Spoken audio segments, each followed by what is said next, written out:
هل جزاء الإحسان إلا الإحسان.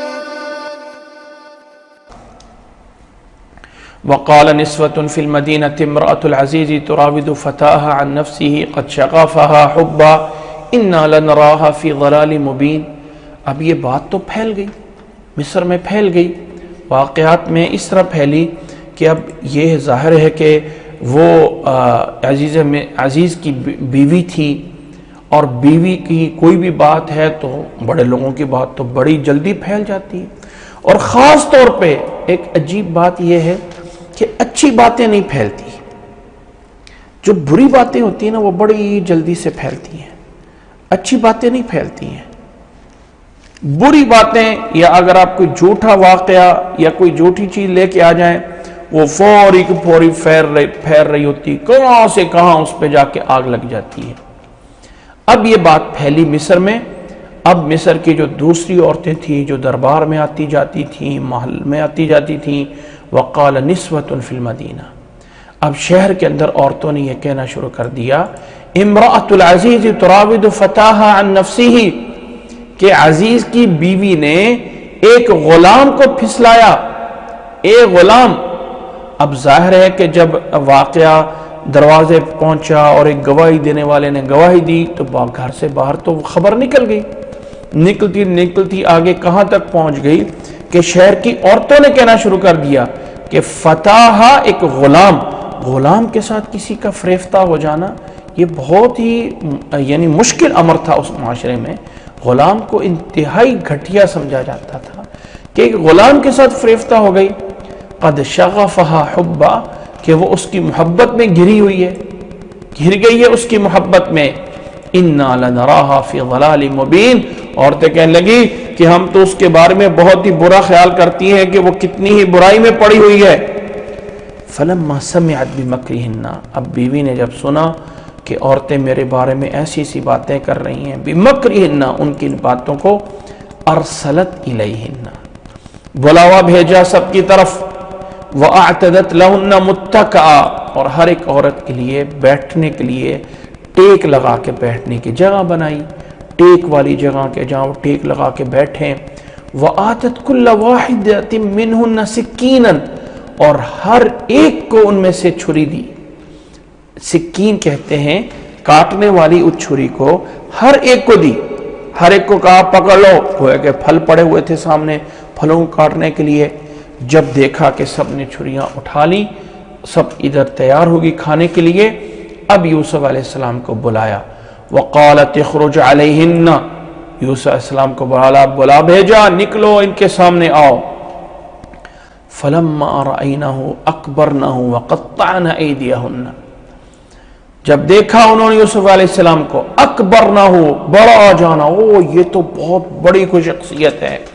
اللہ نے یوسف علیہ السلام کو بہت حسن عطا فرمایا تھا. وقطعن ایدیہن، وہ اپنے ہاتھوں کو کاٹ بیٹھی، اپنے ہاتھوں کو زخمی کر بیٹھی، اپنے ہاتھوں کو جو ہے وہ کاٹ بیٹھی. وَقُلْنَا حَاشَ لِلَّهِ مَا هَذَا بَشَرًا، قلنا سب کہنے لگی حاشا للہ، حاشا للہ، اللہ کی قسم پہ بولا جاتا ہے، اللہ کی قسم، اللہ کی قسم.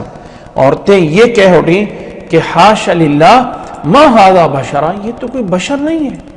ایک انسان ہو کے اتنا خوبصورت، ایک انسان ہو کے ایسا لگنے والا ایک شخصیت نہیں. ان ھذا الا ملک کریم، یہ تو کوئی بڑا فرشتہ ہے، یہ تو کوئی بزرگ فرشتہ ہے، بڑا ہی کریم فرشتہ ہے. ان ھذا الا ملک کریم، یہ تو کوئی بزرگ فرشتہ ہے عظمت اور مقام والا. ان ھذا الا ملک کریم. اب یہ نہیں مطلب تھا کہ یہ واقعتاً فرشتہ ہے اور یہ بشر نہیں ہے. اچھا، کچھ لوگوں نے نا اس طرح کی باتوں سے بات کو پکڑتے ہیں. کہا ان عورتوں نے، دیکھو قرآن مجید میں کہا ہے ما ھذا بشرا، یہ بشر نہیں ہے، تو نبی بشر نہیں ہوتے. بھئی دلیل کیا ہے؟ کہتے جاؤ یہ سورۃ یوسف میں دیکھو، آیت نمبر 31 میں اللہ نے نبی کے بارے میں کہا ہے ما ھذا بشرا، یہ کوئی بشر نہیں ہے. نہ آگے نہ پیچھے، نہ یہ کلام کس کے بارے میں، کن کے بارے میں، کیوں چل رہی ہے. اللہ تعالیٰ مسلمانوں کو ہدایت عطا فرمائے. قلنا ھذا حاشا للہ ما ھذا بشرا، عورتوں نے کہا حاشا للہ، اللہ کی قسم یہ تو کوئی بشر نہیں ہے، یعنی اپنے اس شکل و صورت، حیثیت، کیفیت میں یہ بہت بڑی شخصیت ہے، جیسے کوئی فرشتہ ہوتا ہے۔ قالت فذلکن الذی لمتننی فیہ، کہا بیوی نے یہ ہے وہ، فذلکن یہ ہے وہ، الذی لمتننی فیہ جس کے بارے میں تم مجھے ملامت کر رہی ہو، جس کے بارے میں مجھے مورد الزام ٹھہرا رہی ہو، اپنے کسی غلام کے ساتھ فریفتہ ہو گئی، یہ ہے وہ۔ وَلَقَدْ رَاوَدتُّهُ عَن نَفْسِهِ، میں نے اس کو پھسلایا ہے، بہکایا ہے۔ اب عزیز مصر کی وہ بیوی اپنی پوری کی پوری اس میں برائی میں آ گئی اور اپنے گناہ کو اعلان کر دیا، میں نے اس کو پھیلایا ہے، پھسلایا ہے۔ فَاسْتَعْصَمَ، یہ خود بچ گیا ہے، عصمت اس نے پکڑی ہے۔ وَلَئِن لَّمْ يَفْعَلْ مَا آمُرُهُ، اگر یہ میری بات نہیں مانے گا، اگر یہ وہ کام نہیں کرے گا جسے میں حکم دیتی ہوں، لَيُسْجَنَنَّ، جیل میں ڈالا جائے گا، وَلَيَكُونَنَّ مِنَ الصَّاغِرِينَ، اور اسے چھوٹوں میں یعنی ذلیل لوگوں میں اسے جو ہے وہ کر دیا جائے گا، اگر یہ میری بات نہ مانے، اگر یہ میری بات نہیں مانتا ہے۔ ہاں میں نے اس کو برائی کی طرف راغب کیا ہے، لیکن اگر یہ نہیں مانے گا تو میں اس کو جو ہے وہ جیل میں ڈلوا دوں گی یا چھوٹے ذلیل لوگوں میں اسے کروا دوں گی۔ اب یوسف علیہ السلام نے اپنے رب سے دعا کی، قال رب السجن احب الی، ظاہر ہے کہ ایک بادشاہ کا محل ہو، ایک سردار اور بادشاہ کی بیوی ہو، تو کہا جاتا ہے کہ کسی بادشاہ کی بیوی کے پاس بادشاہ سے دگنی پاور ہوتی ہے، کسی بھی جو جرنیل کی بیوی ہوتی ہے وہ اس جرنل سے زیادہ پاورفل ہوتی ہے، اس کی ویلیو زیادہ ہوتی ہے۔ عموماً معاشرے میں دیکھا جاتا ہے کہ کوئی بڑا گھر ہوتا ہے تو عورت اس سے زیادہ اپنے آپ کو بڑا بنا لیتی، تو ظاہر محل تھا، کچھ نہ کچھ کر سکتی تھی۔ یوسف علیہ السلام نے ایسا کچھ نہیں کیا، کوئی سازش نہیں کی، بلکہ رب سے دعا کی، رب السجن احب الی مما یدعوننی الیہ، یہ جس بات کی طرف مجھے دعوت دیتے ہیں، بلاتے ہیں، اللہ اس سے جیل مجھے بہتر ہے۔ وَإِلَّا تَصْرِفْ عَنِّي كَيْدَهُنَّ أَصْبُ إِلَيْهِنَّ، اے اللہ میں مرد ہوں، انسان ہوں، اگر تو ان کی سازش کو مجھ سے دور نہیں کرے گا تو میں خطرہ میں کہیں اس سازش میں پڑ نہ جاؤں، کہیں میں اس فن و فریب میں دور نہ کیا تو میں ان کی طرف مائل ہو جاؤں گا۔ اللہ تو بچانے والا ہے، اللہ تو مجھے بچا سکتا ہے، میں اس طرف جھک سکتا ہوں، اگر میں ایسا ہو گیا تو وَأَكُن مِّنَ الْجَاهِلِينَ، میں تو جاہلوں میں سے ہو جاؤں گا۔ گویا کہ دعا یہ ہے کہ اللہ مجھے بچا لے۔ فَاسْتَجَابَ لَهُ رَبُّهُ، فَاسْتَجَابَ لَهُ رَبُّهُ، اللہ نے یوسف علیہ السلام کی دعا کو قبول کیا۔ فَصَرَفَ عَنْهُ كَيْدَهُنَّ، اور اللہ تعالیٰ نے اس قید کو، اس سازش کو، یعنی اس حرکت کو، اس کام کو دور کیا یوسف علیہ السلام سے۔ إِنَّهُ هُوَ السَّمِيعُ الْعَلِيمُ، اس لیے کہ اللہ ہی ہے جو سننے والا اور جاننے والا ہے، اللہ تعالیٰ ہی ہے جو کرنے والا ہے، کوئی اور نہیں ہے کرنے والا۔ اور میرے بھائی اور میری بہن، گنہگار ہم میں سے کون نہیں ہے؟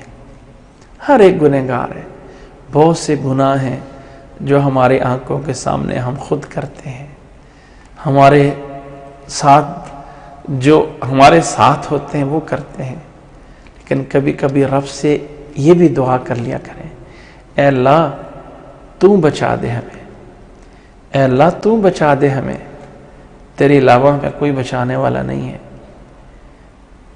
نبی صلی اللہ علیہ وسلم کی دعاؤں میں سے یہ بھی دعا ہے، یا مصرف القلوب ثبت قلبی علی دینک، اے اللہ جو دلوں کو پھیرنے والا ہے، اے اللہ میرے دل کو دین پہ ثابت رکھ لے۔ ہمارے دلوں کو بھی شیطان پھیرنے والا ہے، کتنا پھیرنے والا ہے؟ ایک دفعہ نہیں، بار بار، جسے خناس بولا گیا، من شر الوسواس الخناس۔ اور یہ جو شیطان ہوتا ہے نا، جو پھیرنے والا ہوتا ہے، یہ انسان بھی ہیں اور جن بھی ہیں، انسان بھی ہیں اور جن بھی ہیں، من الجنۃ والناس، انسانوں میں سے بھی شیطان ہوتے ہیں اور جنوں میں سے بھی ہوتے ہیں. ذرا دیکھ لیجیے اپنے ارد گرد کون مرد ہے یا کون عورت ہے جو مجھے راہ راست سے دور کرتا ہے یا دور کرتی ہے. اللہ سے پناہ مانگیے, اے اللہ مجھے نیکی کے راستے پہ لگا دے, اے اللہ مجھے نیک راستے پہ لگا دے, اے اللہ مجھے نیکی کے اوپر ثابت قدم رکھ لے, اے اللہ مجھے ایمان کی محبت عطا فرما, اے اللہ اگر تو نہیں کرے گا تو کون کرے گا, اے اللہ تیری توفیق نہیں ملے گی تو مجھ سے غلط کام ہو جائیں گے, اے اللہ تو مجھے بچا لے, اے اللہ تو مجھے بچا لے.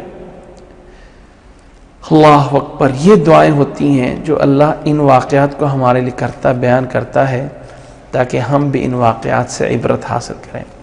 فرمایا فاستجاب له ربه فصرف عنه كيدهن انه هو السميع العليم ثم بدا لهم من بعد ما رأوا الآيات ثم بدا لهم.